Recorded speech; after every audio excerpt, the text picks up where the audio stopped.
Michelangelo Merisi da Caravaggio was an Italian painter active in Rome, Naples, Malta, and Sicily between 1592 and 1610. His paintings, which combine a realistic observation of the human state, both physical and emotional, with a dramatic use of lighting, had a formative influence on Baroque painting. Caravaggio trained as a painter in Milan under Simone Pietisano, who had himself trained under Titian. In his 20s, Caravaggio moved to Rome, where there was a demand for paintings to fill the many huge new churches and palazzos being built at the time. It was also a period when the church was searching for a stylistic alternative to mannerism in religious art that was tasked to counter the threat of Protestantism. Caravaggio's innovation was a radical naturalism that combined close physical observation with a dramatic, even theatrical, use of chiaroscuro, which came to be known as tenebrism. He burst upon the Rome art scene in 1600 with the success of his first public commissions,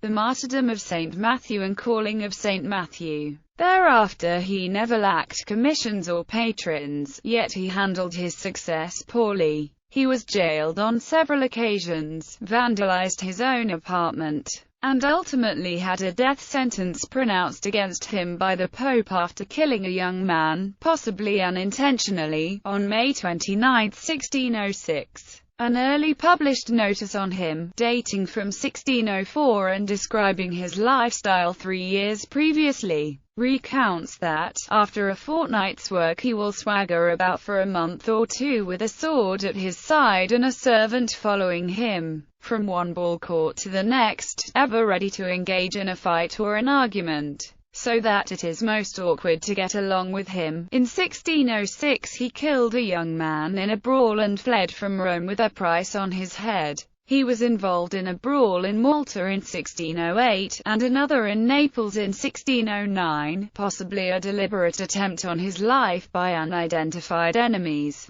This encounter left him severely injured. A year later, at the age of 38, he died under mysterious circumstances in Porto Ercole in Tuscany, reportedly from a fever while on his way to Rome to receive a pardon. Famous while he lived, Caravaggio was forgotten almost immediately after his death, and it was only in the 20th century that his importance to the development of Western art was rediscovered. Despite this, his influence on the new Baroque style that eventually emerged from the ruins of Mannerism was profound. It can be seen directly or indirectly in the work of Rubens, Giuseppe de Ribera, Bernini, and Rembrandt, and artists in the following generation heavily under his influence were called the Caravaggista, or Caravaggesques, as well as Tenebrists or Tenebrisi. The 20th century art historian André Berne-Geoffroy claimed